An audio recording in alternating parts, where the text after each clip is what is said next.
5. That's out there. I haven't read it. I don't want to read it purposely. I'm not going to read it. This was a group of people that got together. They came up with some ideas. I guess some good, some bad. But it makes no difference. I have nothing to do. Everybody knows I'm an open book. Everybody knows what I'm going to do. Cut taxes very substantially and create a great economy like I did before. We had the greatest economy. We got hit with a pandemic. And the pandemic was not since 1917, where 100 million people died. Has there been anything like it? We did a phenomenal job with the pandemic. We handed them over a country where the economy and where the stock market was higher than it was before the pandemic came in. Nobody's ever seen anything like it. We made ventilators for the entire world. We got gowns, we got masks, we did things that nobody thought possible. And people give me credit for rebuilding the military. They give me credit for a lot of things, but not enough credit for the great job we did with the pandemic. But the only jobs they got were bounce back jobs. These were jobs bounce back, and it bounced back and it went to their benefit. But I was the one that created them. They know it, and so does everybody else. Vice President Harris, I'll let you respond. So, Donald Trump has no plan for you. And when you look at his economic plan, it's all about tax breaks for the richest people. I am offering what I describe as an opportunity economy, and the best economists in our country, if not the world, have reviewed our relative plans for the future of America. What Goldman Sachs has said is that Donald Trump's plan would make the economy worse, mine would strengthen the economy. What the Wharton School has said is Donald Trump's plan would actually explode the deficit. 16 Nobel laureates have described his economic plan as something that would increase inflation and by the middle of next year would invite a recession. You just have to look at where we are and where we stand on the issues. And I'd invite you to know that Donald Trump actually has no plan for you because he is more interested in defending himself than he is in looking out for you. It's just a soundbite that you're going to have to say. Look, I went to the Wharton School of Finance, and many of those professors, the top professors, think my plan is a brilliant plan. It's a great plan. It's a plan that's going to bring up our worth, our value as a country. It's going to make people want to be able to go and work and create jobs and create a lot of good, solid money for our country. And just to finish off, she doesn't have a plan. She copied Biden's plan, and it's like 4 sentences, like run, spot, run. 4 sentences that are just, oh, we'll try and lower taxes. She doesn't have a plan. Take a look at her plan. She doesn't have a plan. Mr. President, I do want to drill down on something you both brought up. The Vice President brought up your tariffs. You responded, and let's drill down on this because your plan is what she calls is essentially a national sales tax. Your proposal calls for tariffs, as you pointed out here, on foreign imports across the board. You recently said that you might double your plan, imposing tariffs up to 20% on goods coming into this country. As you know, many economists say that with tariffs at that level, costs are then passed on to the consumer. Vice President Harris has argued it'll mean higher prices on gas, food, clothing, medication, arguing it costs the typical family nearly $4,000 a year. Do you believe Americans can afford higher prices because of tariffs? They're not going to have higher prices. What's going to have and who's going to have higher prices is China and all of the countries that have been ripping us off for years. I was the only president ever. China was paying us hundreds of billions of dollars, and so were other countries. And, you know, if she doesn't like them, they should have gone out and they should have immediately cut the tariffs. But those tariffs are there 3.5 years now under their administration. We are going to take in billions of dollars, hundreds of billions of dollars. I had no inflation, virtually no inflation. They had the highest inflation perhaps in the history of our country because I've never seen a worse period of time. People can't go out and buy cereal or bacon or eggs or anything else. The people of our country are absolutely dying with what they've done. They've destroyed the economy. And all you have to do is look at a poll. The polls say 80 and 85 and even 90% that the Trump economy was great, that their economy was terrible. Vice President Harris, I do want to ask for your response, and you heard what the president said there, because the Biden administration did keep a number of the Trump tariffs in place. So how do you respond? Well, let's be clear that the Trump administration resulted in a trade deficit, one of the highest we've ever seen in the history of America. He invited trade wars. You want to talk about his deal with China? What he ended up doing is under Donald Trump's presidency, he ended up selling American chips to China to help them improve and modernize their military, basically sold us out, when a policy about China should be in making sure the United States of America wins the competition for the 21st century, which means focusing on the details of what that requires, focusing on relationships with our allies, focusing on investing in American-based technology so that we win the race on AI, on quantum computing, focusing on what we need to do to support America's workforce so that we don't end up having on the short end of the stick in terms of workers' rights.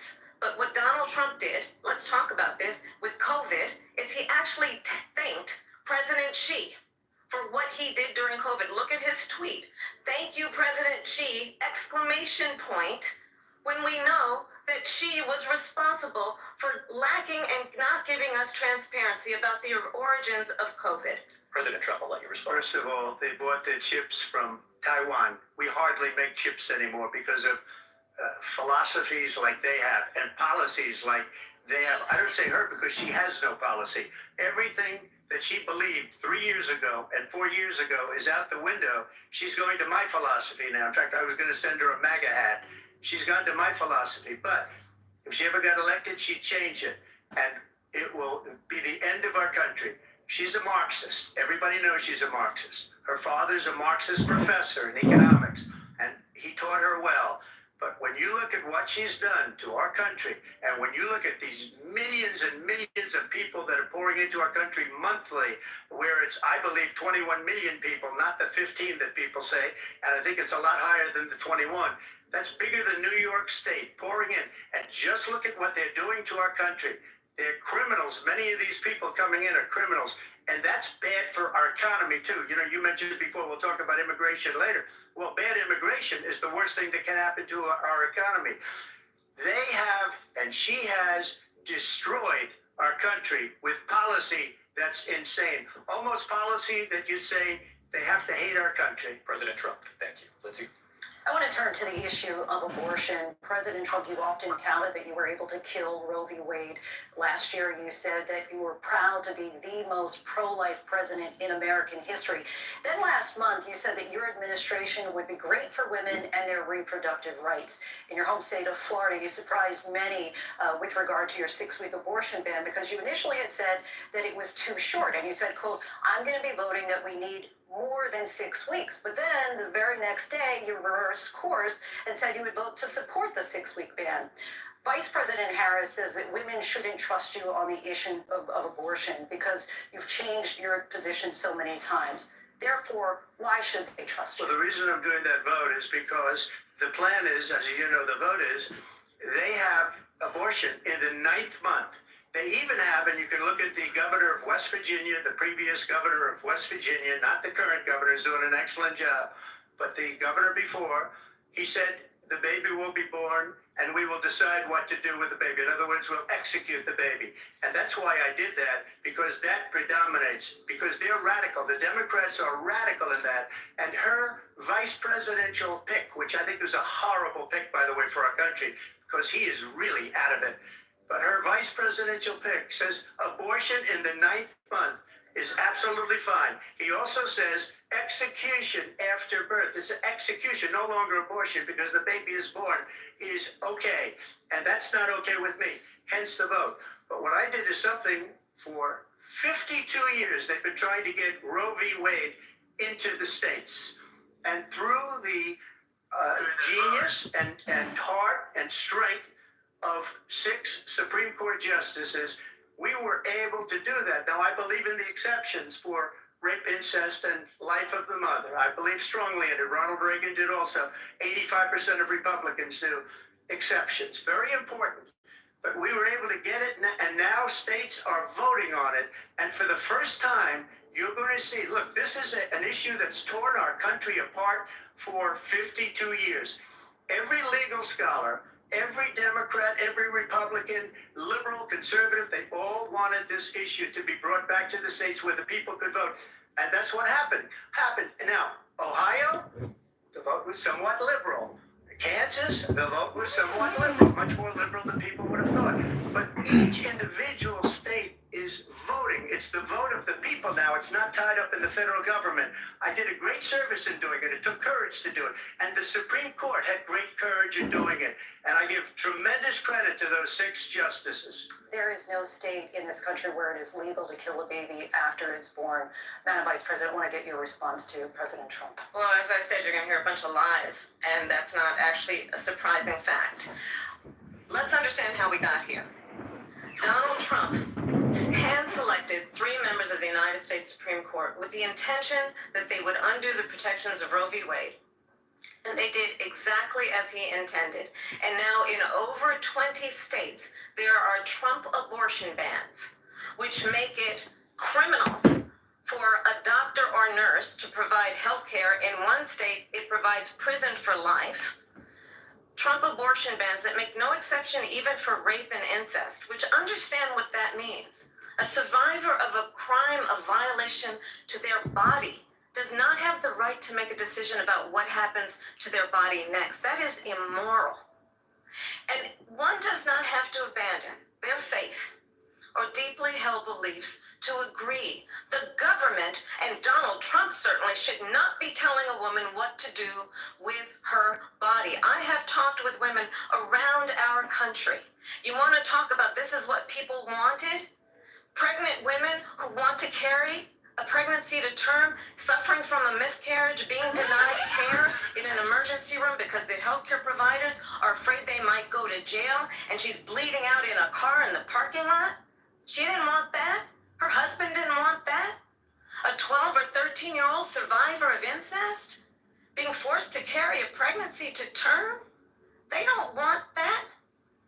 And I pledge to you, when Congress passes a bill to put back in place the protections of Roe v. Wade, as President of the United States, I will proudly sign it into law. But understand, if Donald Trump were to be reelected, he will sign a national abortion ban. Understand, in his Project 2025, there would be a national abortion, a monitor that would be monitoring your pregnancies, your miscarriages. I think the American people believe that certain freedoms, in particular the freedom to make decisions about one's own body, should not be made by the government. Thank you, Vice President Harris. Well, there she goes again. It's a lie.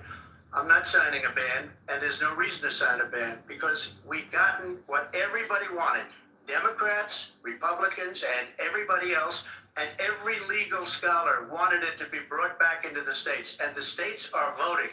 And it may take a little time, but for 52 years, this issue has torn our country apart, and they've wanted it back in the states. And I did something that nobody thought was possible. The states are now voting. What she says is an absolute lie. And as far as the abortion ban, no, I'm not in favor of abortion ban, but it doesn't matter, because this issue has now been taken over by the states. Would you veto a national abortion ban if it came Well, to I your won't desk? have to, because again, 2 things. Number one, she said she'll go back to Congress. She'll never get the vote. It's impossible for her to get the vote, especially now with the 50-50, and essentially 50-50 in both Senate and the House. She's not going to get the vote. She can't get the vote. She won't even come close to it. So it's just talk. You know what it reminds me of? When they said they're going to get student loans terminated, and it ended up being a total catastrophe. The student loans, and then her, I think probably her boss, if you call him a boss, he spends all his time on the beach. But look, her boss went out and said, we'll do it again. We'll do it a different way. And he went out, got rejected again by the Supreme Court. So all these students got taunted with this whole thing about this whole idea. And how unfair that would have been. Part of the reason they lost to the millions and millions of people that had to pay off their student loans. They didn't get it for free. But they were saying it's the same way that they talked about that they talk about abortion. But if I could just get a yes or no, because your running mate, J.D. Vance, has said that you would veto it if it did come to your desk. Well, I didn't discuss it with J.D. In all fairness, J.D. And I don't mind if he has a certain view, but I think he was speaking for me. But I really didn't. Look, we don't have to discuss it, because she'd never be able to get it, just like she couldn't get student loans. They couldn't get student loans. They didn't even come close to getting student loans. They taunted young people and a lot of other people that had loans. They can never get this approved. So it doesn't matter what she says about going to Congress. So wonderful. Let's go to Congress. Do it. But the fact is that for years they wanted to get it out of Congress and out of the federal government. And we did something that everybody said couldn't be done. And now you have a vote of the people on abortion. Vice President Harris, want to give you your time to respond, but I do want to ask, would you support any restrictions on a woman's right to an abortion? I absolutely support reinstating the protections of Roe v. Wade. And as you rightly mentioned, nowhere in America is a woman carrying a pregnancy to term and asking for an abortion. That is not happening. It's insulting to the women of America. And understand what has been happening under Donald Trump's abortion bans. Couples who pray and dream of having a family are being denied IVF treatments. What is happening in our country? Working people, working women who are working 1 or 2 jobs, who can barely afford childcare as it is, have to travel to another state to get on a plane sitting next to strangers to go and get the health care she needs. Barely can afford to do it, and what you are putting her through is unconscionable. And the people of America have not, the majority of Americans believe in a woman's right to make decisions about her own body, and that is why in every state where this issue has been on the ballot, in red and blue states both, the people of America have voted for freedom. Vice President Harris, Excuse me, I have to respond. Another lie. It's another lie. I have been a leader on IVF, which is fertilization. The IVF, I have been a leader. In fact, when they got a very negative decision on IVF from the Alabama courts, I saw the people of Alabama and the legislature 2 days later voted it in. I've been a leader on it. They know that, and everybody else knows it. I have been a leader on fertilization, IVF. And the other thing, you should ask, will she allow abortion in the 8th month, 9th month, 7th month? Come on. Okay, would you do that? Why don't you ask me that Why question? don't you answer the question? Would you Because veto? under Roe v. Answer Wade, the question. Would you veto? you could do abortions in the 7th month, the 8th month, the 9th That's month, not true. and probably after birth. Just look at the former governor of Virginia.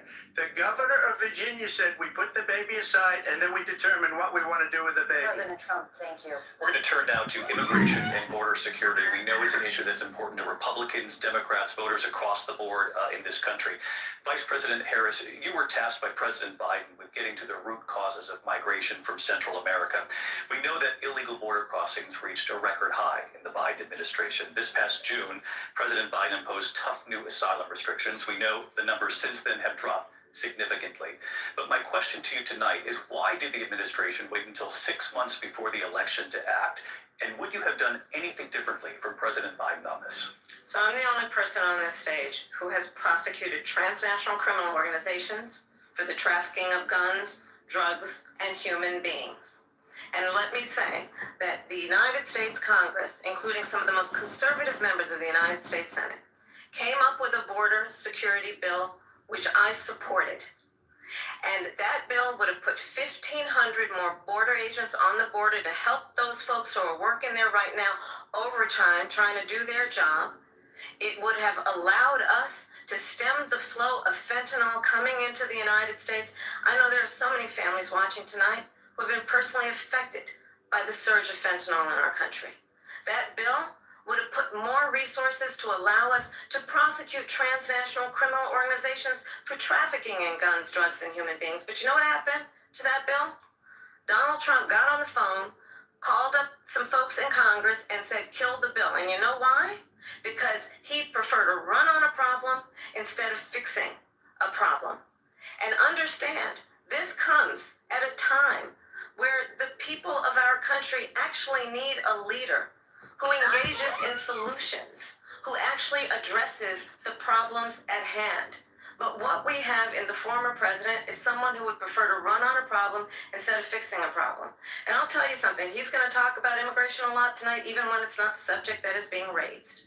And I'm going to actually do something really unusual, and I'm going to invite you to attend one of Donald Trump's rallies, because it's a really interesting thing to watch.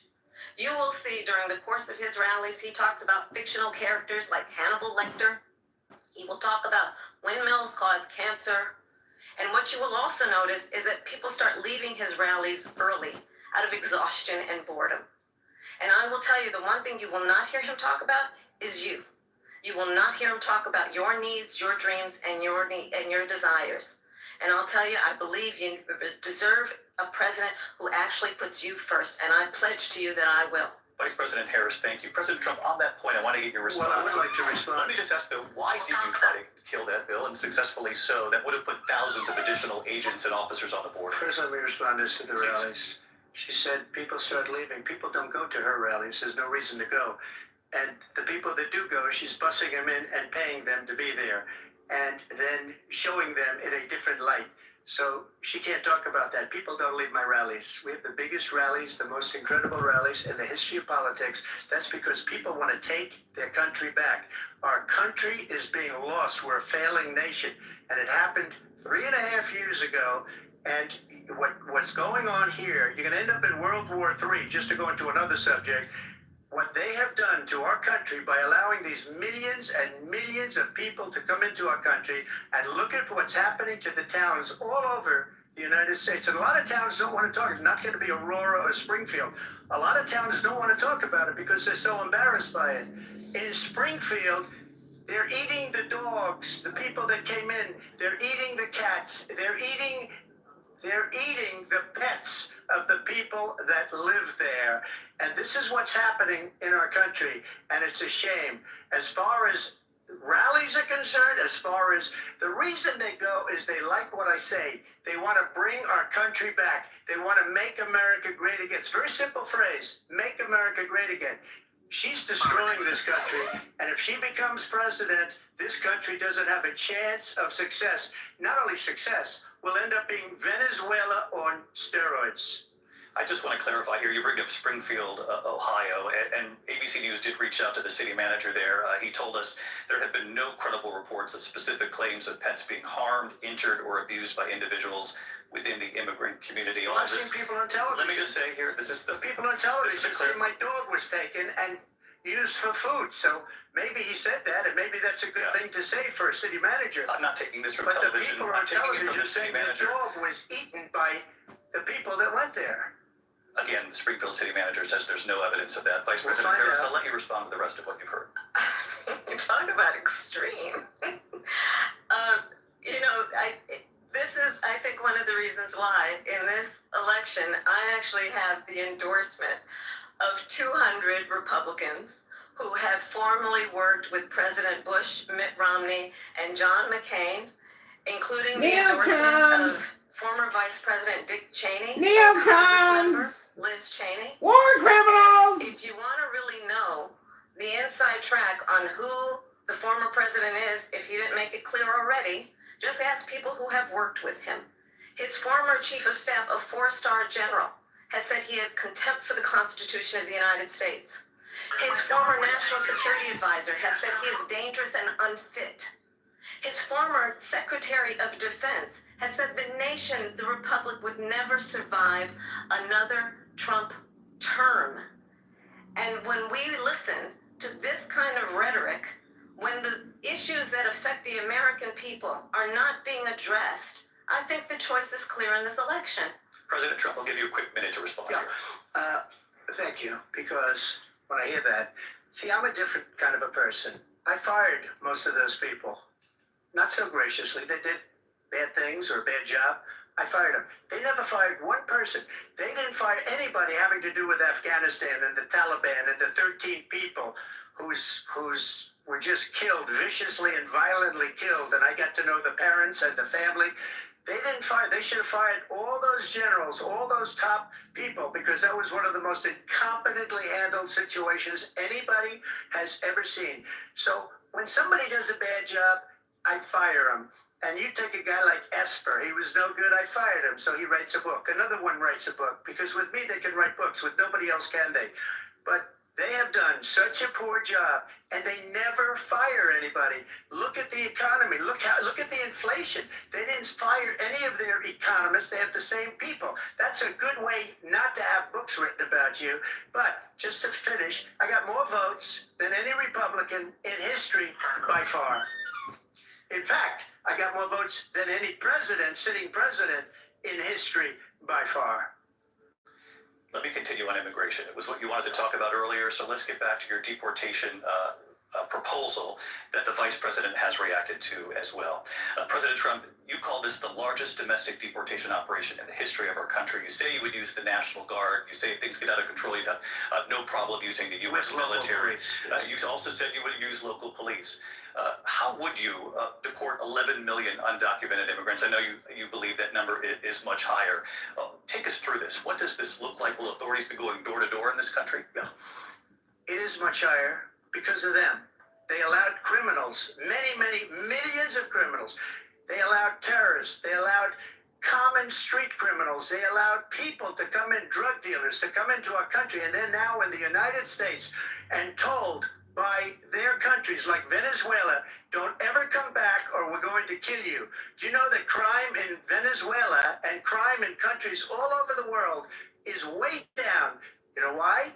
Because they've taken their criminals off the street and they've given them to her to put into our country.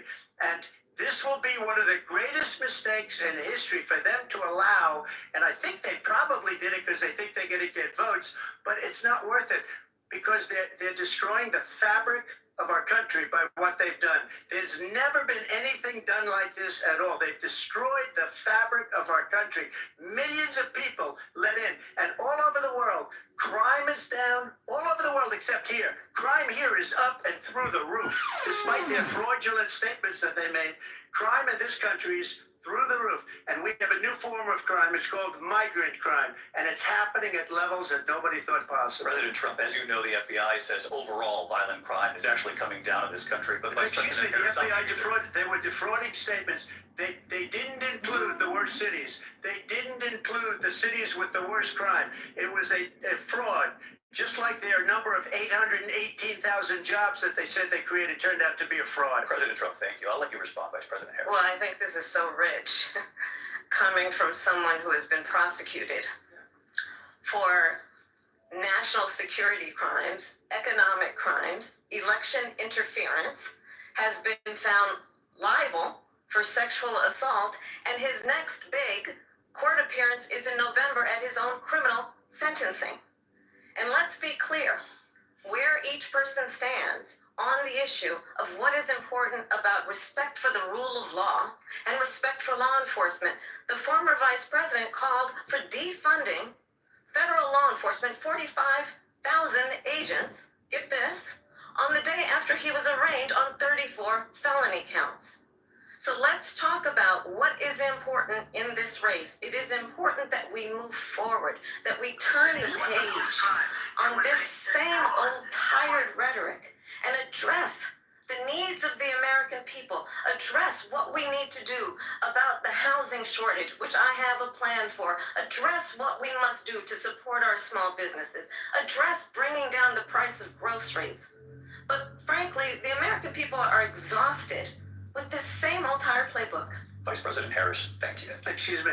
Every one of those cases was started by them against their political opponent. And I'm winning most of them, and I will win the rest on appeal. And you saw that with the decision that came down just recently from the Supreme Court. I'm winning most of them. But those are cases, it's called weaponization. Never happened in this country. They weaponized the Justice Department. Every one of those cases was involved with the DOJ, from Atlanta and Fani Willis to the Attorney General of New York and the DA in New York. Every one of those cases. And then they say, oh, he's a criminal. They're the ones that made them go after me. By the way, Joe Biden was found essentially guilty on the documents case. And what happened in my documents case? They said, oh, that's the toughest of them all. A complete and total victory. 2 months ago, it was thrown out. It's weaponization, and they used it, and it's never happened in this country. They used it to try and win an election. They're fake cases. President Trump, thank you. A really quick response here, Vice President Harris, on this notion of weaponization of the Justice Department. Well, let's talk about extreme and understand the context in which this election in 2024 is taking place.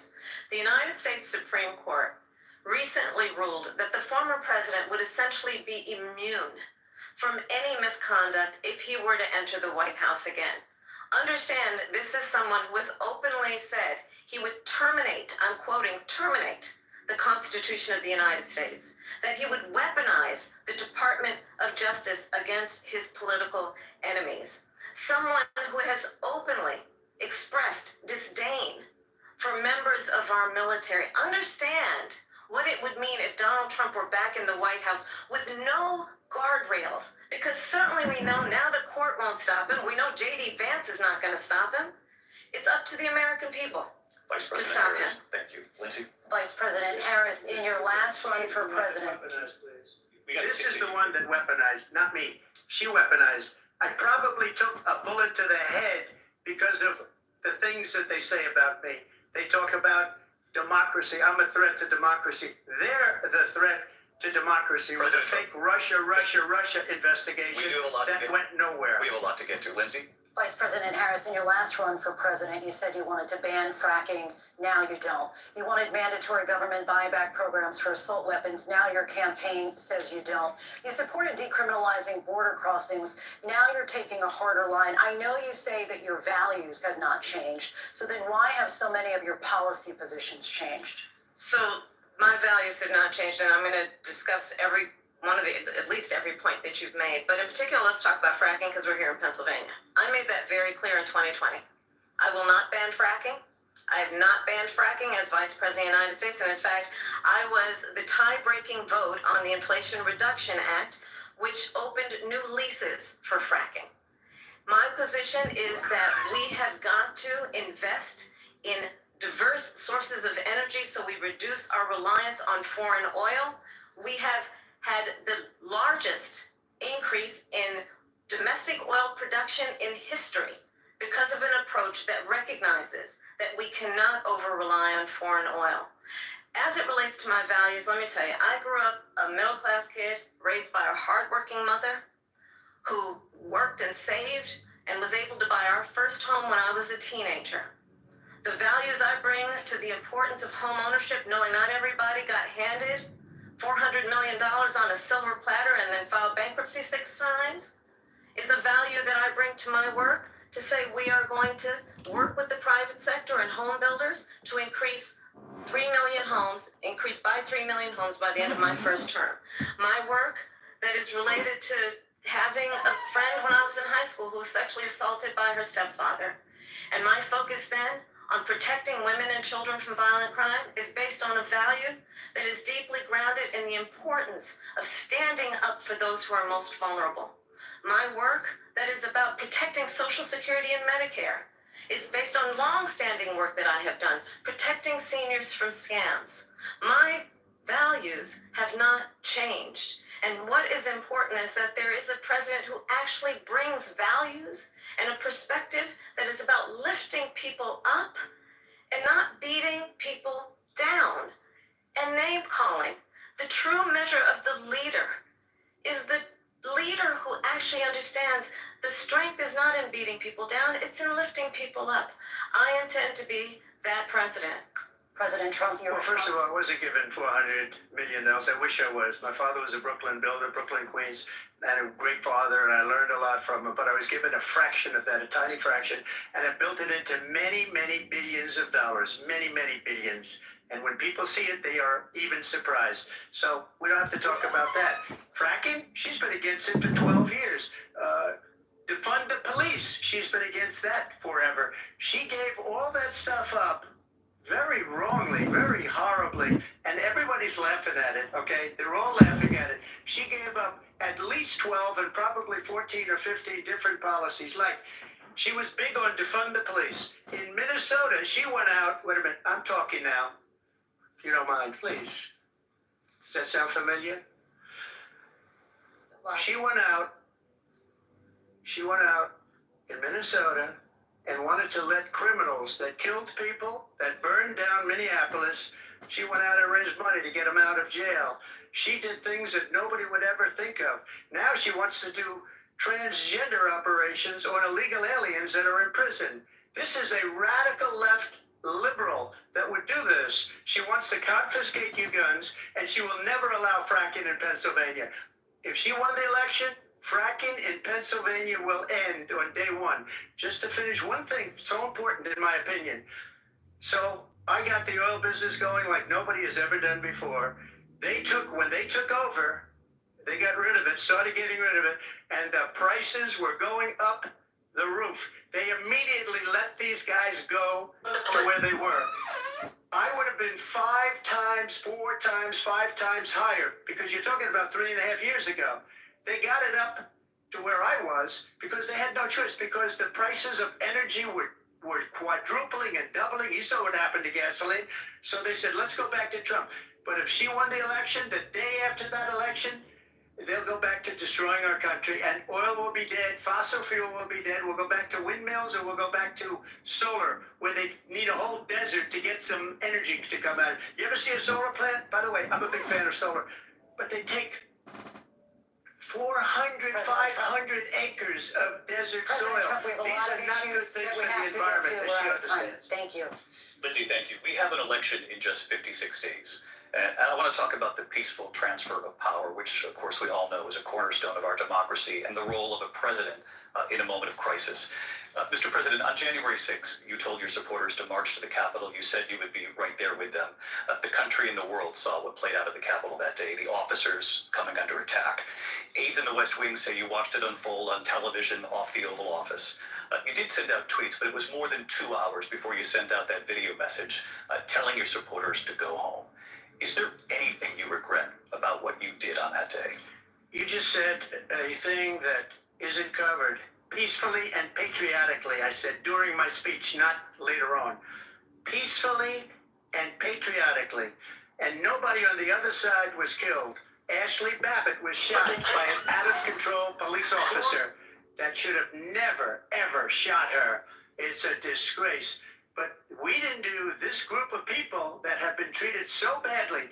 I ask, what about all the people that are pouring into our country and killing people that she allowed to pour in? She was the border czar, remember that. She was the border czar. She doesn't want to be called the border czar because she's embarrassed by the border. In fact, she said at the beginning, oh, I'm surprised you're not talking about the border yet. That's because she knows what a bad job they've done.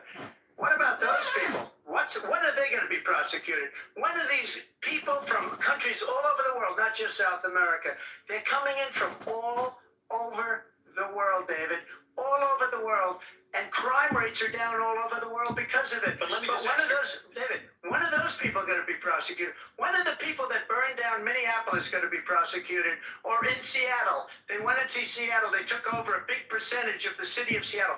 When are those people going to be prosecuted? But let me just ask You might ask her that question. You were the president. You were watching it unfold on television. It's a very simple question as we move forward toward another election. Is there anything you regret about what you did on that day? Yes, sir. I had nothing to do with that other than they asked me to make a speech. I showed up for a speech. I said, I think it's going to be big. I went to Nancy Pelosi and the mayor of Washington, D.C., and the mayor put it back in writing, as you know. I said, this is going to be a very big rally or whatever you want to call it. And again, it wasn't done by me. It was done by others. I said, I'd like to give you 10,000 National Guard or soldiers. They rejected me. Nancy Pelosi rejected me. It was just 2 weeks ago. Her daughter has a tape of her saying she is fully responsible for what happened. They want to get rid of that tape. It would have never happened if Nancy Pelosi and the mayor of Washington did their jobs. I wasn't responsible for security. Nancy Pelosi was responsible. She didn't do her job. The question was about you as president, not about former Speaker Pelosi, but I do want Vice President Harris to respond here. I was at the Capitol on January 6th. I was the vice president-elect. I was also an acting senator. I was there. And on that day, the President of the United States incited a violent mob to attack our nation's capital, to desecrate our nation's capital. On that day, 140 law enforcement officers were injured, and some died.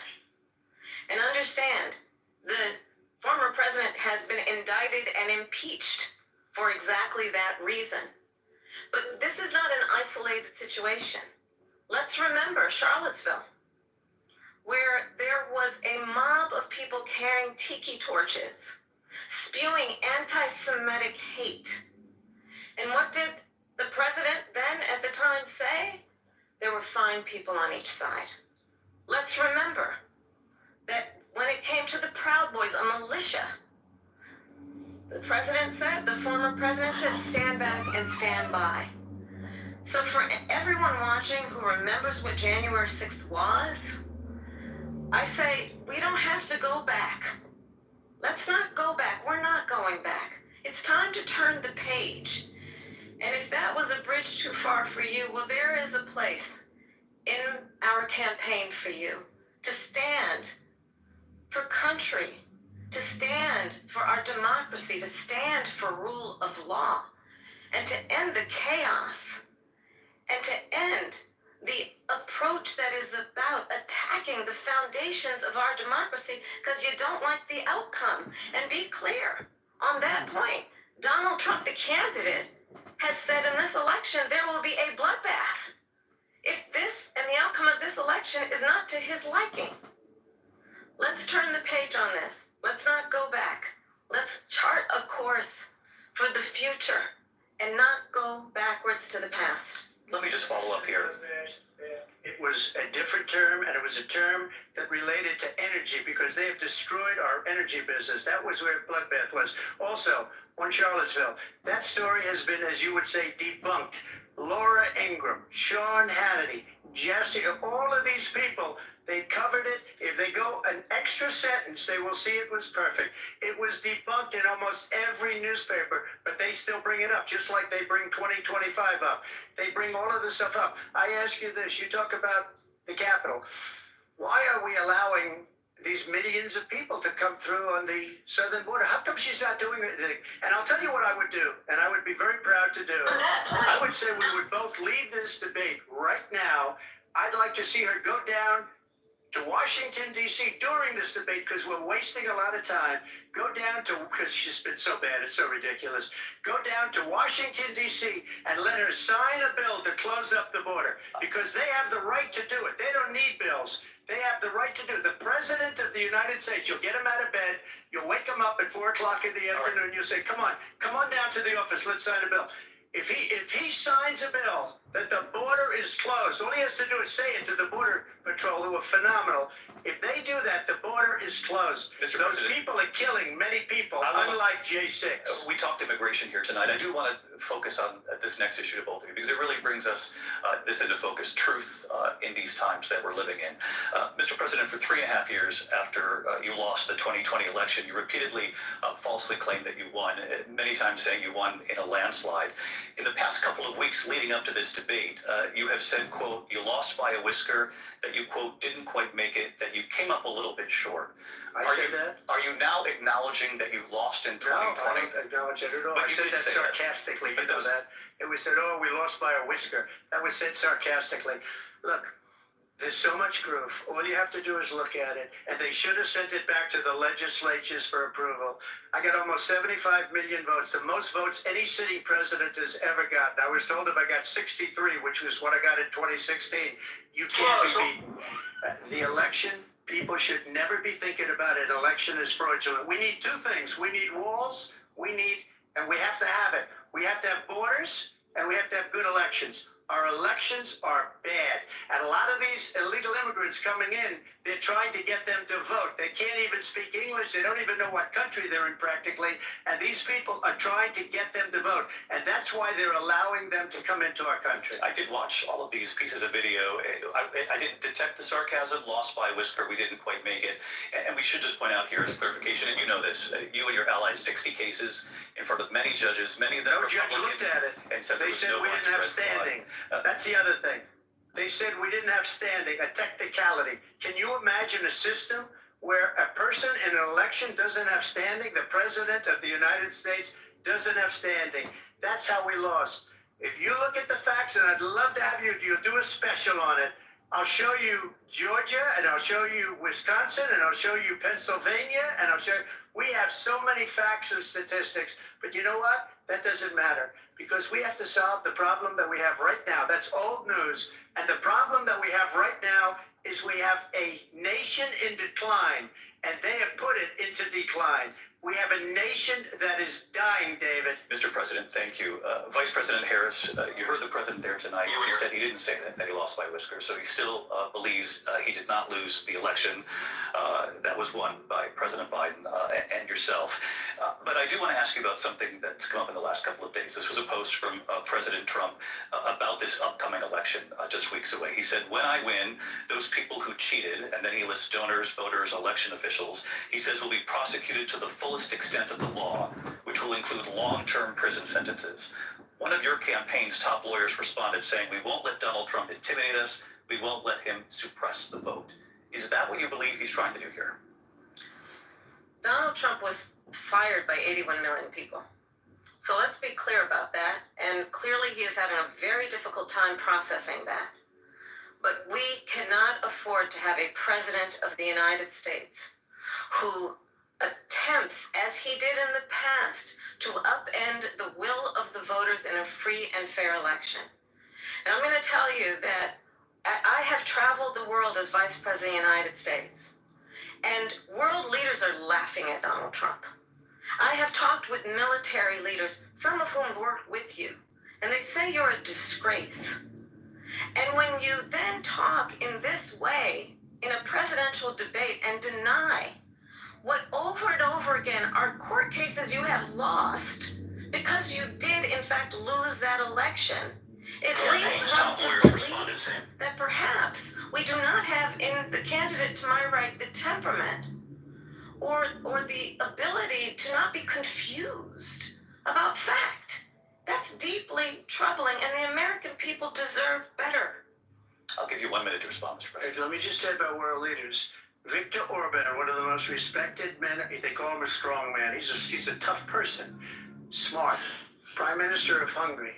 They said, why is the whole world blowing up? 3 years ago it wasn't. Why is it blowing up?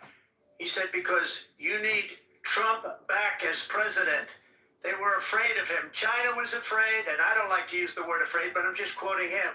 China was afraid of him. North Korea was afraid of him. Look at what's going on with North Korea, by the way. He said Russia was afraid of him. I ended the Nord Stream 2 pipeline, and Biden put it back on day one, but he ended the XL pipeline. The XL pipeline in our country, he ended that. But he let the Russians build a pipeline going all over Europe and heading into Germany, the biggest pipeline in the world. Look, Viktor Orban said it. He said the most respected, most feared person is Donald Trump. We had no problems when Trump was president, but when this weak, pathetic man that you saw at a debate just a few months ago, that if you weren't in that debate, he'd be running instead of her. She got no votes. He got 14 million votes. What you did, you talk about a threat to democracy. He got 14 million votes, and they threw him out of office. And you know what? I'll give you a little secret. He hates her. He can't stand her. But he got 14 million votes. They threw him out. She got 0 votes. And when she ran, she was the first one to leave because she failed. And now she's running. I don't understand it, but I'm okay with it because your time is I think we're going to do very well. We've got a lot more to get to. Turning now Yes. to the Israel-Hamas war and the hostages who are still being held, Americans among them. Vice President Harris, in December, you said, quote, Israel has a right to defend itself, but you added, quote, it matters how, saying international humanitarian law must be respected. Israel must do more to protect innocent civilians. You said that 9 months ago. Now an estimated 40,000 Palestinians are dead.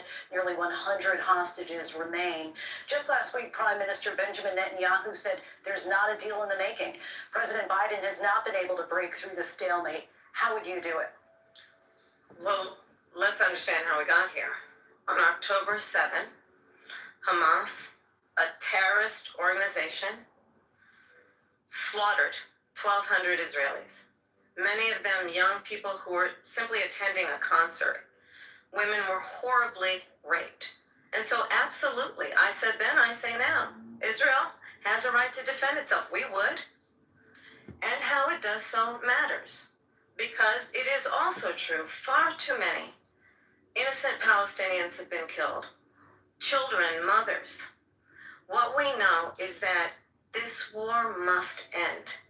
It must end immediately, and the way it will end is we need a ceasefire deal and we need the hostages out.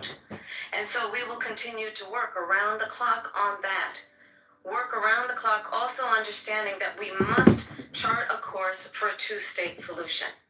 And in that solution, there must be security for the Israeli people and Israel, and in equal measure for the Palestinians. But the one thing I will assure you always, I will always give Israel the ability to defend itself, in particular as it relates to Iran and any threat that Iran and its proxies pose to Israel. But we must have a two-state solution where we can rebuild Gaza, where the Palestinians have security, self-determination, and the dignity they so rightly deserve.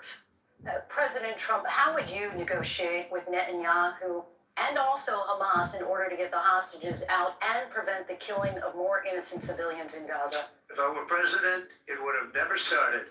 If I were president, Russia would have never, ever, I know Putin very well, he would have never, and there was no threat of it either, by the way, for 4 years, have gone into Ukraine and killed millions of people when you add it up. Far worse than people understand what's going on over there. Solution. But when she mentions about Israel, all of a sudden, she hates Israel. She wouldn't even meet with Netanyahu when he went to Congress to make a very important speech. She refused to be there because she was at a sorority party of hers. She wanted to go to the sorority party. She hates Israel. If she is president, I believe that Israel will not exist within 2 years from now. And I've been pretty good at predictions, and I hope I'm wrong about that one. She hates Israel. At the same time, in her own way, she hates the Arab population because the whole place is going to get blown up. Arabs, Jewish people, Israel will be gone. It would have never happened. Iran was broke under Donald Trump. Now Iran has $300 billion because they took off all the sanctions that I had. Iran had no money for Hamas or Hezbollah or any of the 28 different spheres of terror. And they are spheres of terror, horrible terror. They had no money. It was a big story, and you know it. You covered it very well, actually. They had no money for terror. They were broke. Now they're a rich nation. And now what they're doing is they're spreading that money around. Look at what's happening with the Houthis and Yemen. Look at what's going on in the Middle East. This would have never happened. I will get that settled and fast, and I'll get the war with Ukraine and Russia ended. If I'm president-elect, I'll get it done before even becoming president. Vice President Harris, he says you hate Israel. That's absolutely not true. I have my entire career and life supported Israel and the Israeli people. He knows that. He's trying to, again, divide and distract from the reality, which is it is very well known that Donald Trump is weak and wrong on national security and foreign policy. It is well known that he admires dictators, wants to be a dictator on day one, according to himself. It is well known that he said of Putin that he can do whatever the hell he wants and go into Ukraine. It is well known that he said when Russia went into Ukraine, it was brilliant. It is well known he exchanged love letters with Kim Jong-un. And it is absolutely well known that these dictators and autocrats are rooting for you to be president again because they're so clear. They can manipulate you with flattery and favors. And that is why so many military leaders who you have worked with have told me you are a disgrace. That is why we understand that we have to have a president who is not consistently weak and wrong on national security, including the importance of upholding and respecting in highest regard our military. Vice President Harris, thank you. And she's the one that caused it. That's weak on national security by allowing every nation last month for the year, 168 different countries sending people into our country. Their crime rates are way down. Putin endorsed her last week, said, I hope she wins. And I think he meant it, because what he's gotten away with is absolutely incredible. It wouldn't have happened with me. The leaders of other countries think that they're weak and incompetent, and they are.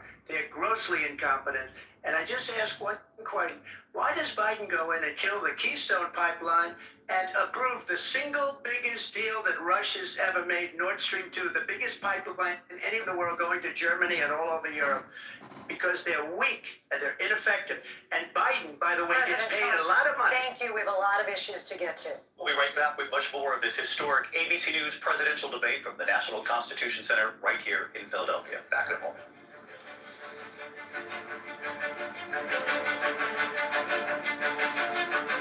The ABC News presidential debate will continue. All right, Dan Andros here from CBN. They're going to commercial break now, and just a reminder that I'll be joined by Nathan Gonzalez as soon as this debate wraps up. I'm seeing a lot of your comments in here.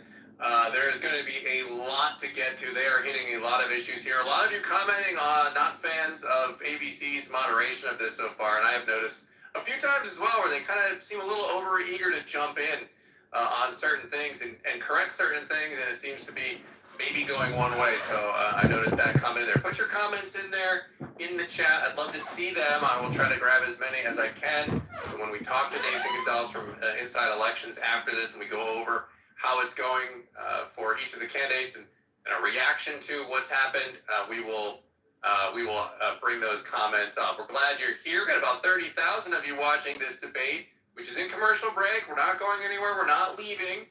As soon as they come back up, we will be back up as well. So, as I said, they're covering a lot of ground here. They started out with the economy.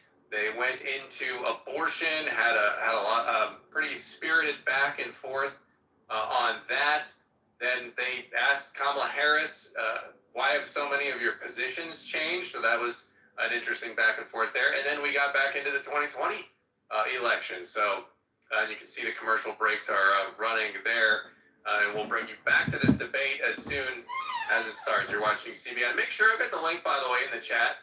We'd love to have you join us on our Quick Start podcast, hosted by yours truly here each and every weekday. We're there bright and early, just about a 20-minute or so run through the news of the day from a Christian perspective. So we'd love to have you with us. Go ahead and click that link. You can subscribe to it there. We'd love to be going through the news of the cray, as we call it, because it gets crazier and crazier each and every day. So as soon as that commercial break wraps up here, we'll be back. And don't forget, stay tuned till after the debate. Right after, I'll be joined by Nathan Gonzalez from Inside Elections to break down what we're seeing right now. Keep hitting those comments. Make sure you hit the like button as well. Hit that like button so more people see this stream and go ahead and join in. So we're going back to the debate now. Here we go.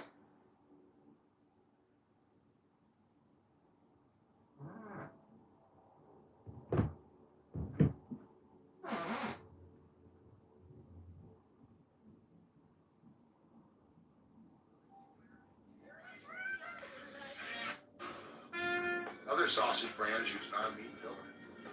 That's just not good. Keep it real, people. And keep it juicy.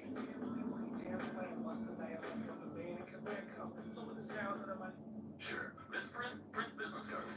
But we also print these and those. And a great bet. We print your brand on everything so customers can notice you, remember you, and fall in love with you. If you need it, we print it with 25% off for new customers at vistaprint.com. Season finale is upon us! Dog food in that fridge. It's not dog food, it's fresh pet. Real meat, real veggies. Will I beast? There's always a betrayal in the finale. Vote Cheddar Bay 2024 because when Red Lobster's biscuits rise, America thrives. So come in now for a chance to win 4 years of free Red Lobster because one bite can unite all parties, at least for dinner. Her arms are so silky, like buttered noodles. Ew, you literally don't know this person. How do you have such smooth arms? EOS body lotion? Yum. I mean, cool. EOS body lotion. Stay smooth. Yo, those are nice. Hold on one second. Hey, Nick, what's up? I think my daughter's going pro at basketball. I'll take Wait, you're a dick? Could you pick up an agility ladder for my daughter? There's 3.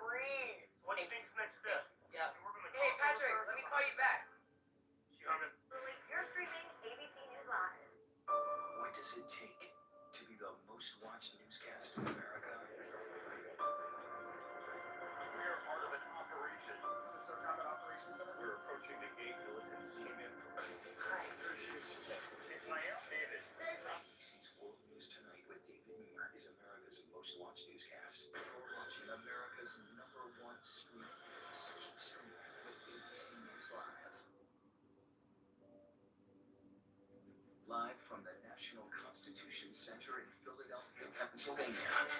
Here again, David Muir and Lindsay Davis. Welcome back to this historic ABC News presidential debate tonight. We're going to continue here, and I want to turn to the war in Ukraine. We're now 2.5 years into this conflict. Mr. President, it has been the position of the Biden administration that we must defend Ukraine from Russia, from Vladimir Putin, to defend their sovereignty, their democracy, that it's in America's best interest to do so, arguing that if Putin wins, he may be emboldened to move even further into other countries.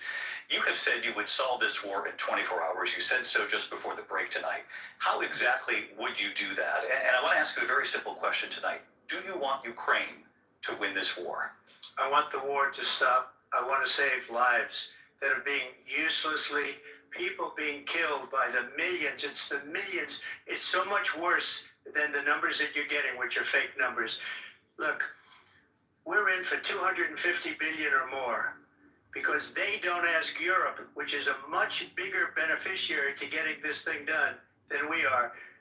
They're in for $150 billion less because Biden and you don't have the courage to ask Europe like I did with NATO. They paid billions and billions, hundreds of billions of dollars when I said, either you pay up or we're not going to protect you anymore. So that's maybe one of the reasons they don't like me as much as they like weak people. But you take a look at what's happening. We're in for 250 to 275 billion. They're into 100 to 150. They should be forced to equalize. With that being said, I want to get the war settled. I know Zelensky very well, and I know Putin very well. I have a good relationship, and they respect your president, okay? They respect me. They don't respect Biden. How would you respect him? Why? For what reason? He hasn't even made a phone call in 2 years to Putin, hasn't spoken to anybody. They don't even try and get it. That is a war that's dying to be settled. I will get it settled before I even become president. If I win, when I'm president-elect, and what I'll do is I'll speak to one, I'll speak to the other, I'll get them together. That war would have never happened. And in fact, when I saw Putin after I left, unfortunately left because our country has gone to hell. But after I left, when I saw him building up soldiers, he did it after I left, I said, oh, he must be negotiating. It must be a good, strong point of negotiation. Well, it wasn't, because Biden had no idea how to talk to him. He had no idea how to stop it. And now you have millions of people dead, and it's only getting worse, and it could lead to World War III. Don't kid yourself, David. We're playing with World War III, and we have a president that we don't even know if he's... Where is our president? We don't even know if he's a president. And just to clarify They here... threw him out of a campaign like a dog. We don't even know. Is he our president?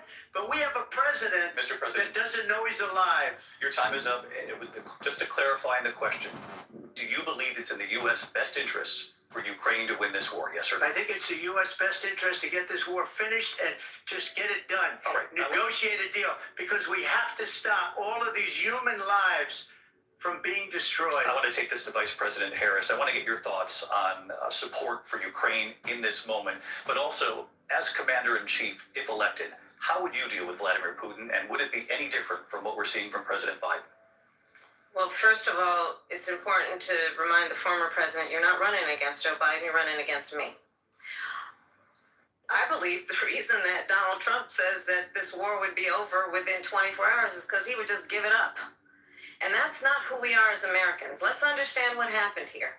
I actually met with Zelensky a few days before Russia invaded, tried through force to change territorial boundaries, to define one of the most important international rules and norms, which is the importance of sovereignty and territorial integrity. And I met with President Zelensky. I shared with him American intelligence about how he could defend himself. Days later, I went to NATO's eastern flank, to Poland and Romania.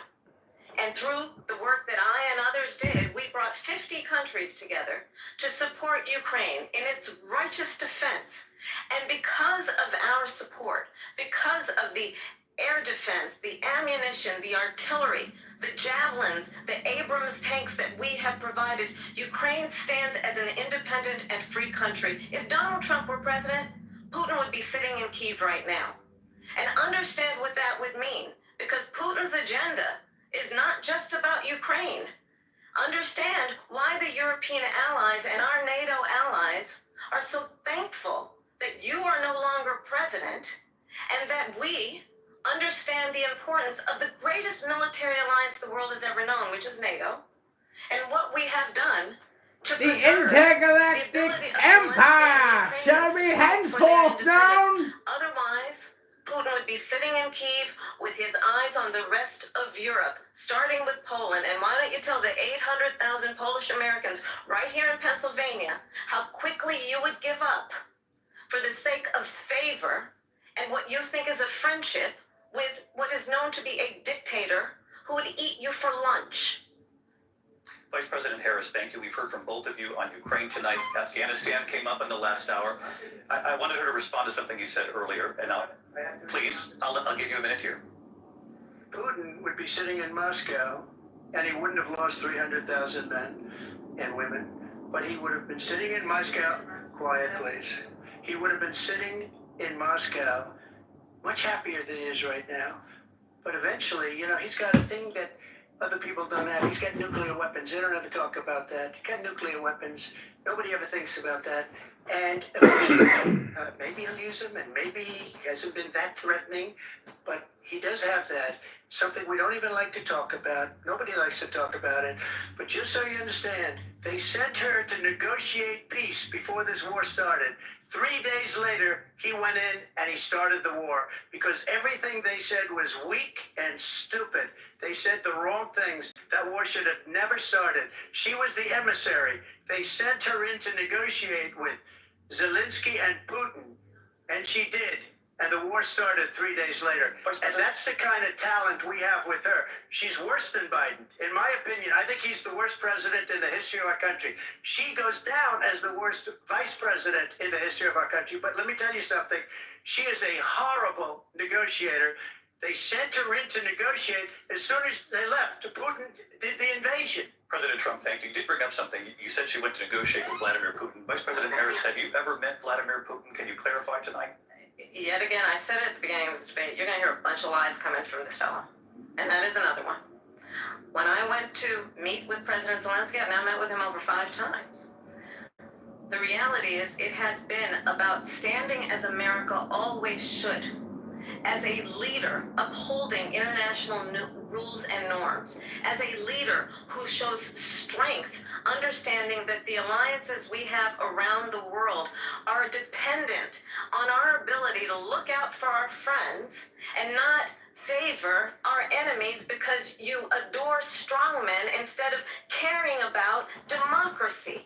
And that is very much what is at stake here. The President of the United States is Commander-in-Chief, and the American people have a right to rely on a president who understands the significance of America's role and responsibility in terms of ensuring that there is stability and ensuring we stand up for our principles and not sell them for the benefit of personal flattery. We talked about Ukraine and Vladimir Putin. I do want to talk about Benefit of personal flattery. Of this debate. I want to move on to Afghanistan. Said Trump did the most amazing thing I've ever seen. He got these countries, the 28 countries at the time, to pay up. He said, I've never seen. He's the head of NATO. He said, I've never seen. For years, we were paying almost all of NATO. We were being ripped off by European nations, both on trade and on NATO. I got them to pay up by saying one of the statements you made before.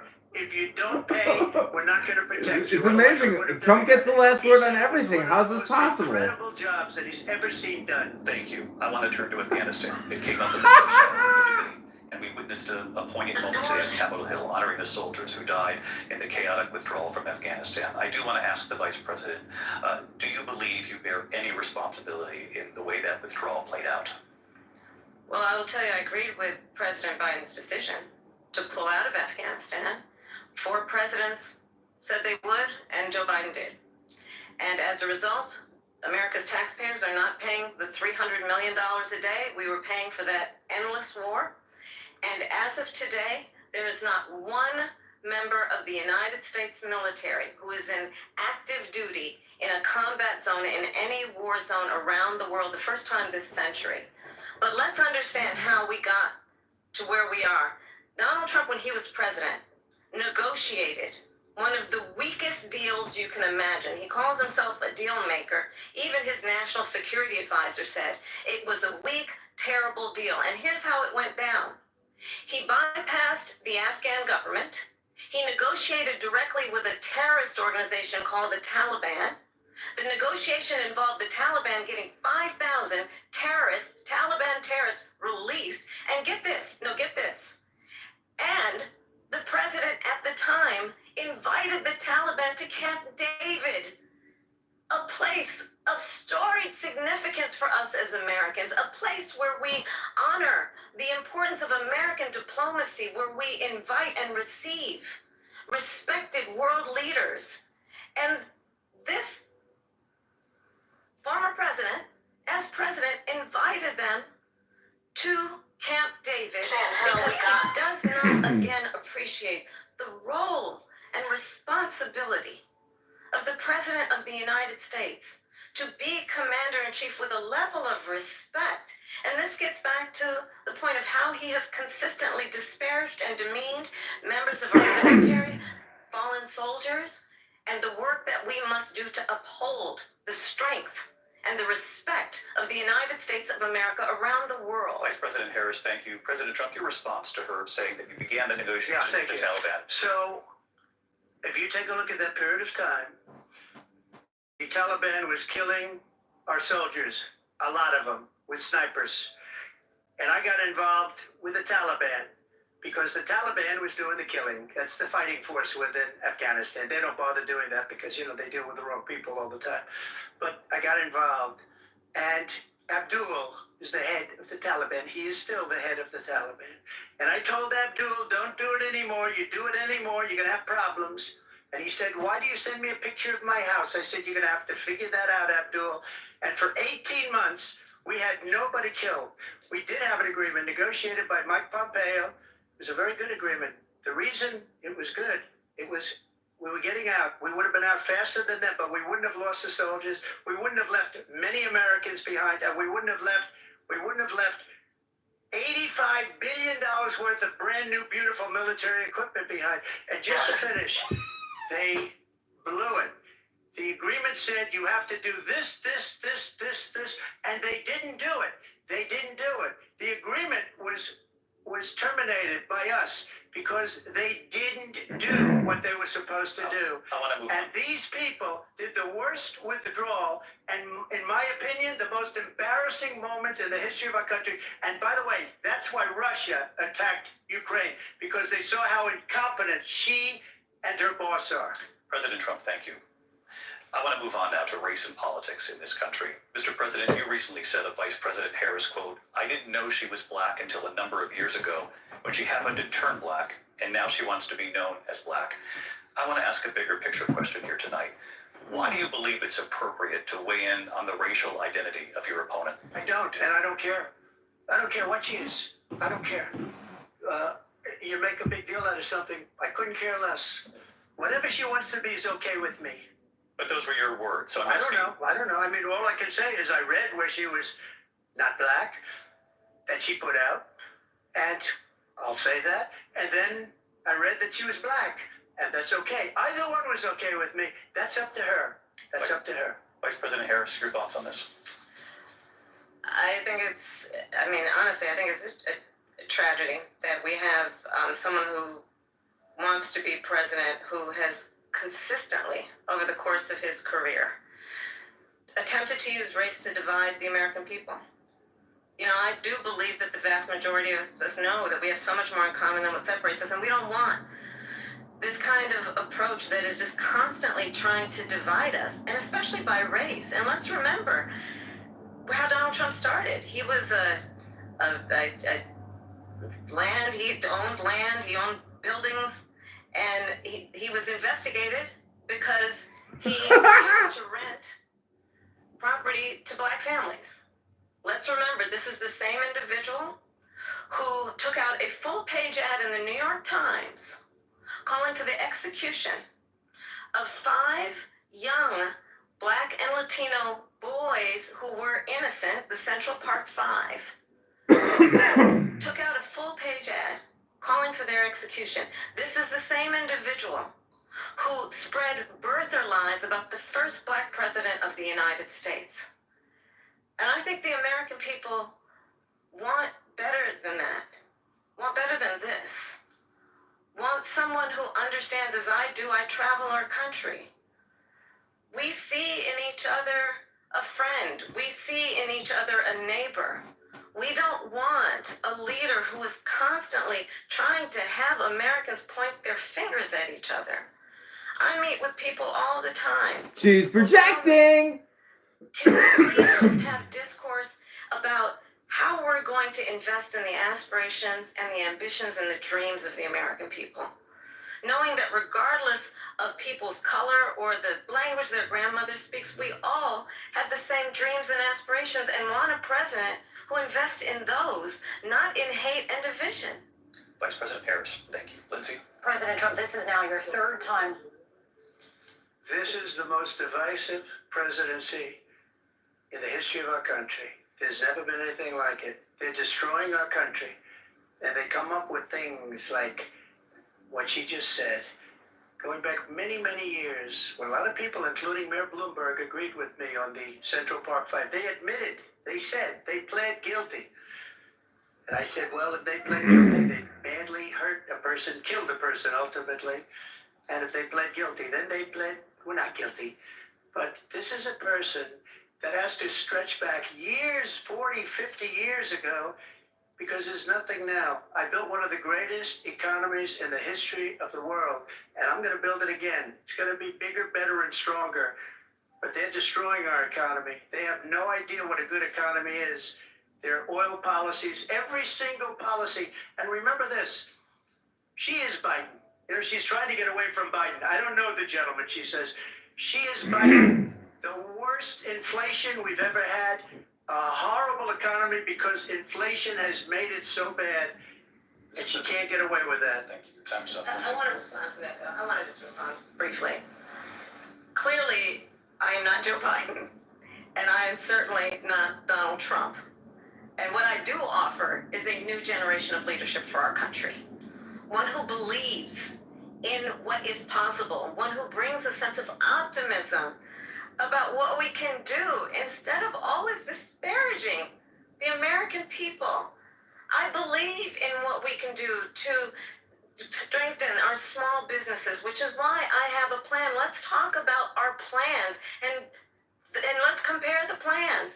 I have a plan to give startup businesses $50,000 tax deduction to pursue their ambitions, their innovation, their ideas, their hard work. I have a plan, $6,000 for young families for the first year of your child's life to help you in that most critical stage of your child's development. I have a plan that is about allowing people to be able to pursue what has been fleeting in terms of the American dream by offering help with down payment, $25,000 down payment assistance for first-time home buyers.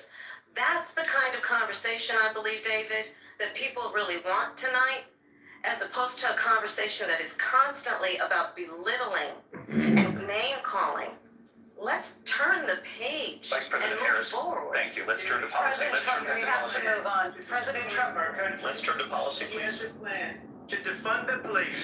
She has a plan to confiscate everybody's gun. President Trump, She we has do a have to plan move on to to not other allow issues. fracking in Pennsylvania or anywhere else. Okay. That's what her plan is until just recently. I just need to President respond because Trump, no, the President former Trump. president has said No, I'm something sorry. twice that I need to Well, respond to. I'm sorry, we're I gonna just need to move on, respond Vice one President time Harris. to what he has President said Trump, this is multiple now your Yes. third time running for president. You have long vowed to repeal and replace the Affordable Care Act, also known as Obamacare. You have failed to accomplish that. You now say you're going to keep Obamacare, quote, unless we can do something much better. Last month you said, quote, we're working on it. So tonight, 9 years after you first started running, do you have a plan, and can you tell us what it is? Obamacare was lousy health care. Always was. It's not very good today. And what I said, that if we come up with something, and we are working on things, we're going to do it and we're going to replace it. But remember this, I inherited Obamacare because Democrats wouldn't change it. They wouldn't vote for it. They were unanimous. They wouldn't vote to change it. If they would have done that, we would have had a much better plan than Obamacare. But the Democrats came up, they wouldn't vote for it. I had a choice to make when I was president. Do I save it and make it as good as it can be, never going to be great, or do I let it rot? And I felt I had an obligation, even though politically it would have been good to just let it rot and let it go away. I decided, and I told my people, the top people, and they're very good people. I have a lot of good people in that administration. We read about the bad ones. We had some real bad ones too, and so do they. They have a really bad ones. The difference is they don't get rid of them. But let me just explain. I had a choice to make. Do I save it and make it as good as it can be, or do I let it rot? And I saved it. I did the right thing. But it's still never going to be great, and it's too expensive for people. What we will do is we're looking at different plans. If we can come up with a plan that's going to cost our people, our population, less money and be better health care than Obamacare, then I would absolutely do it. But until then, I'd run it as good as it can be run. So just a yes or no, you still do not have a plan? I have concepts of a plan. I'm not president right now. But if we come up with something, I would only change it if we come up with something that's better and less expensive. And there are concepts and options we have to do that. And you'll be hearing about it in the not too distant future. Vice President Harris, in 2017, you supported Bernie Sanders' proposal to do away with private insurance and create a government-run healthcare system. 2 years later, you proposed a plan that included a private insurance option. What is your plan today? Well, first of all, I absolutely support, and over the last 4 years as vice president, private healthcare options. But what we need to do is maintain and grow the Affordable Care Act. But I'll get to that, Lindsay. I just need to respond to a previous point that the former president has made. I've made very clear my position on fracking. And then this business about taking everyone's guns away. Tim Walz and I are both gun owners. We're not taking anybody's guns away. So stop with the continuous lying about this stuff. As it relates to the Affordable Care Act, understand, just look at the history to know where people stand. When Donald Trump was president, 60 times he tried to get rid of the Affordable Care Act. 60 times. I was a senator at the time. When I will never forget the early morning hours when it was up for a vote in the United States Senate. And the late, great John McCain, who you have disparaged as being you don't like him, you said, at the time because he got caught. He was an American hero. The late, great John McCain, I will never forget that night, walked onto the Senate floor and said, no, you don't. No, you don't. No, you don't get rid of the Affordable Care Act. You have no plan. And what the Affordable Care Act has done is eliminate the ability of insurance companies to deny people with pre-existing conditions. I don't have to tell the people watching tonight, you remember what that was like? Remember when an insurance company could deny if a child had asthma, if someone was a breast cancer survivor, if a grandparent had diabetes? And thankfully, as I've been vice president and we over the last 4 years have strengthened the Affordable Care Act, we have allowed for the first time Medicare to negotiate drug prices on behalf of you, the American people. Donald Trump said he was going to allow Medicare to negotiate drug prices. He never did. We did. And now we have capped the cost of insulin at $35 a month. Since I've been vice president, we have capped the cost of prescription medication for seniors at $2,000 a year. And when I am president, we will do that for all people, understanding that the value I bring to this is that access to health care should be a right and not just a privilege of those who can afford it. And the plan has to be to strengthen the Affordable Care Act, not get rid of it. Vice President Harris, in terms of where Donald Trump stands on that. I want to move to an issue that's important for a lot You made a mistake. At number one, John McCain fought Obamacare for 10 years. But it wasn't only him. It were all of the Democrats that kept it going. And you know what? We can do much better than Obamacare. Much less money. But she won't improve private insurance for people. Private medical insurance.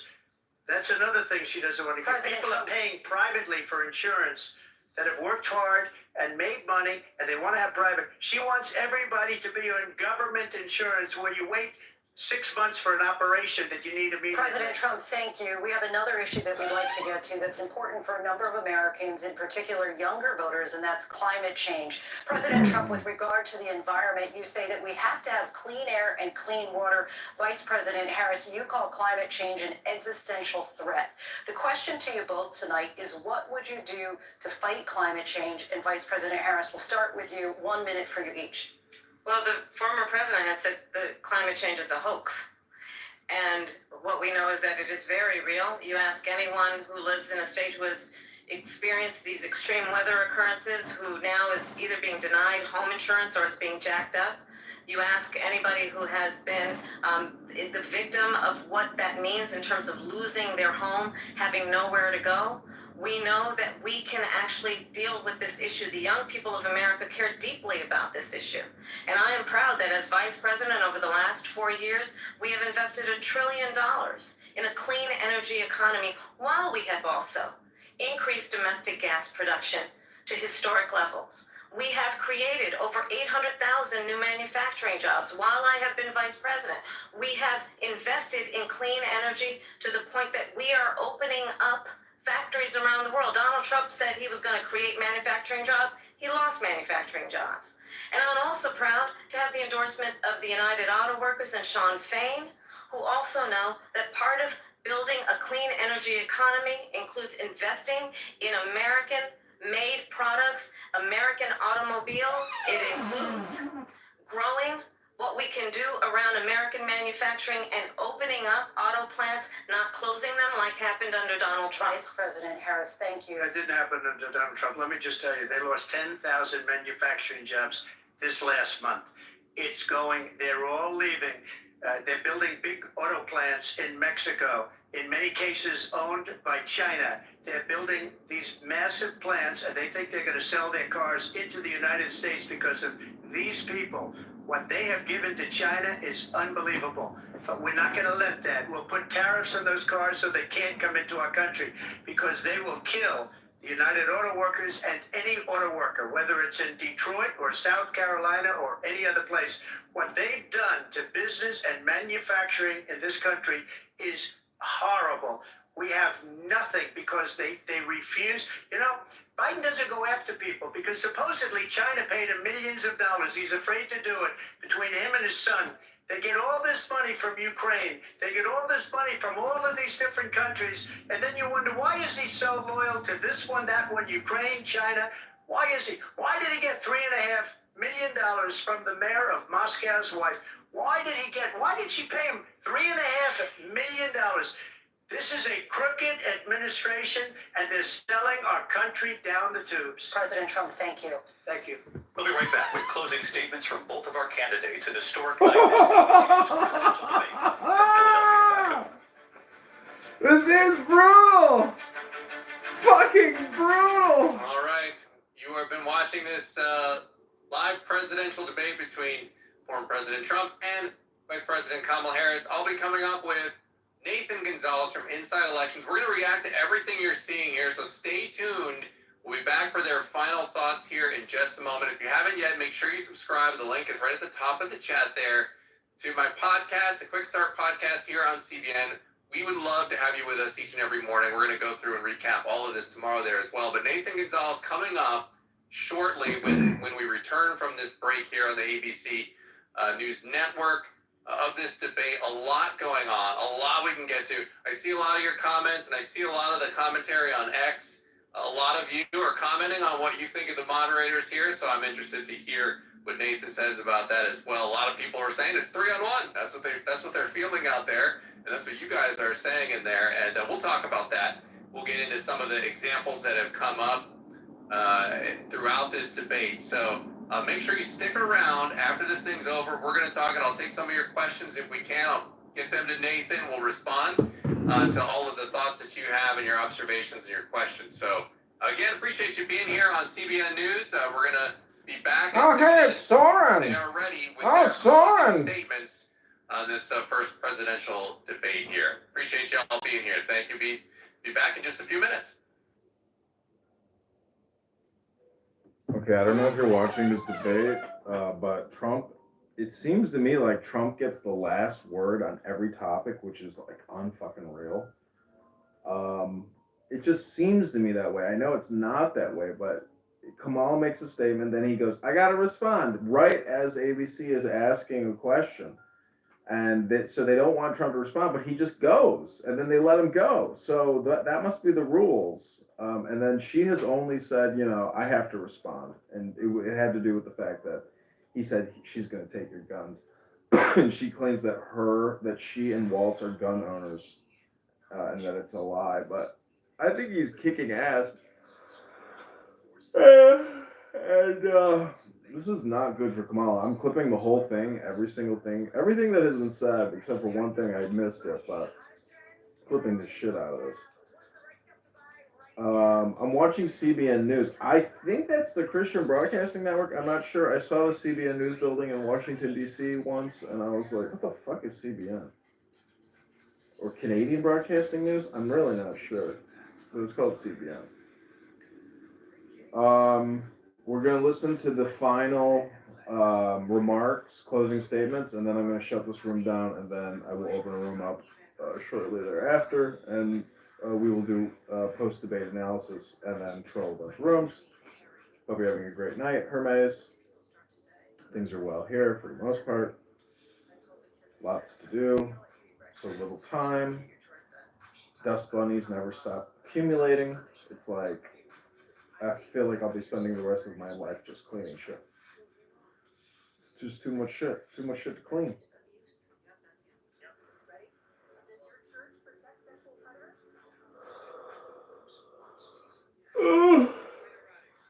This has been awesome. I hope they don't do another debate. I hope this is it. Because there's no point in watching them do this again. But this has been phenomenal. I think this sets it up for a Trump win, to tell you the truth, if they don't try to blow his fucking head off again. He claims that all the lies they put out is the reason why why they tried to kill him. It almost sounded like for a second he said, "You're the reason they tried to kill me." Meaning that like Kamala ordered the hit.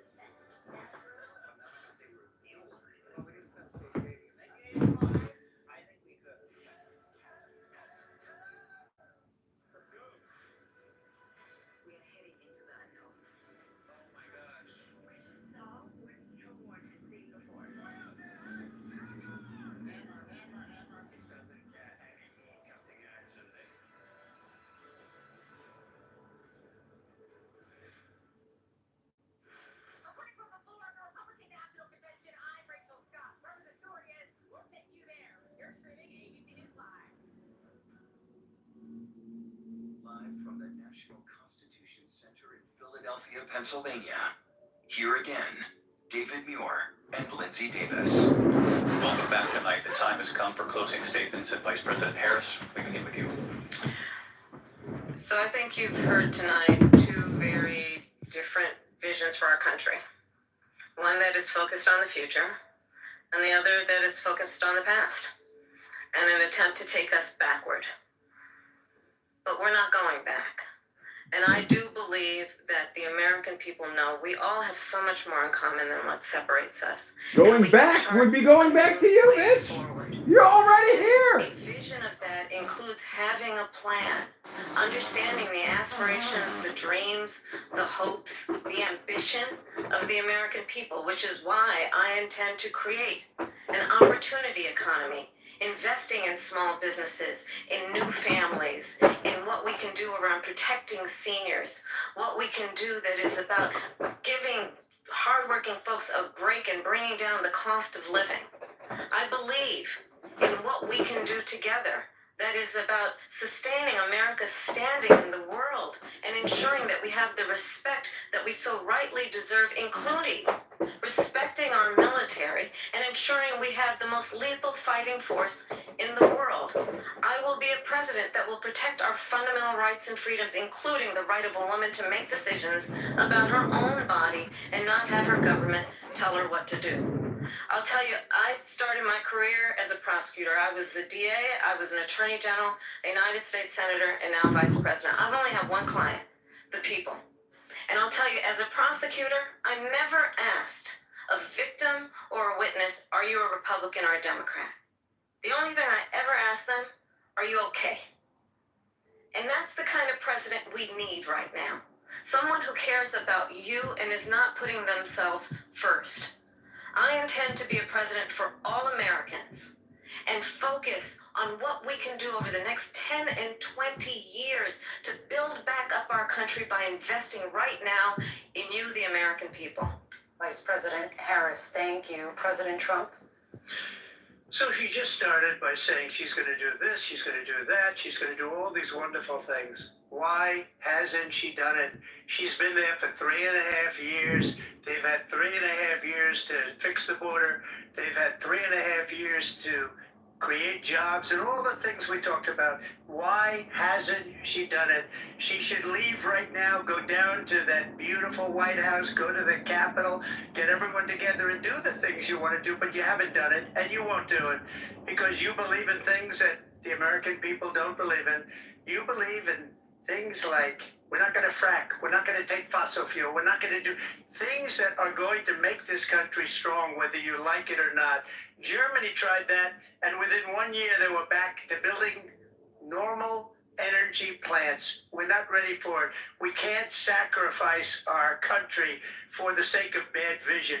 But I just ask one simple question. Why didn't she do it? We're a failing nation. We're a nation that's in serious decline. We're being laughed at all over the world. All over the world they're laughed. I know the leaders very well. They're coming to see me. They call me. We're laughed at all over the world. They don't understand what happened to us as a nation. We're not a leader. We don't have any idea what's going on. We have wars going on in the Middle East. We have wars going on with Russia and Ukraine. We're going to end up in a third world war, and it'll be a war like no other because of nuclear weapons, the power of weaponry. I rebuilt our entire military. She gave a lot of it away to the Taliban. She gave it to Afghanistan. What these people have done to our country, and maybe toughest of all, is allowing millions of people to come into our country. Many of them are criminals, and they're destroying our country. The worst president, the worst vice president in the history of our country.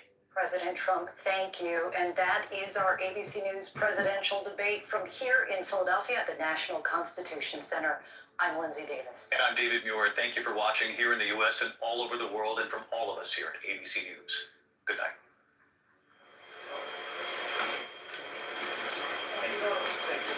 And we are here live on ABC with our I'm debate. still hearing there for you. There we go. Thanks, Gretch. All right, Dan Andros here with CBN. Thank you so much for staying here. We're going to have Nathan Gonzalez from Inside Elections joining us in just a moment. So make sure you get your questions in the chat. If you want to put if you want a question, you want to have a Nathan answer that, go ahead and just put question in big caps. There's a lot of comments going and flying through, so we'll try.